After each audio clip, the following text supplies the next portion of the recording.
Siri ya kwanza ya ushindi nini? Subra.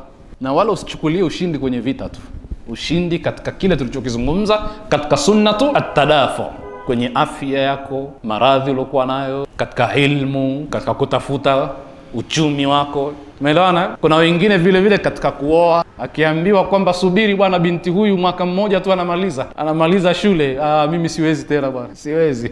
Hawezi kusubiri. Na kuna visa vingi vya ambao walikosa subra wakaingia katika maafa kwenye ndoa, na kuna waliokuwa na subra wakavumilia, kisha Mungu akawaingiza katika maeneo mazuri. Kwa hiyo subra ni muhimu sana. Huwezi ukajua Mungu akupangia nini, kwamba wewe lazima umuoe huyo na sasa hivi tu, na hata ukiambiwa usubiri hautaki. Ndio Imam Ali anasema katika maneno kwamba mtu akiharakisha jambo kabla ya wakati wake, uqiba bihurmanihi, huadhibiwa kwa kunyimwa. Kwa hivyo kuna mambo mengine ni mipango ya Mungu, hatujui. Sio lazima ufosi kila kitu. Kuna maeneo ambayo unatakiwa madhali imeshakuwa hivyo, basi fanya subra.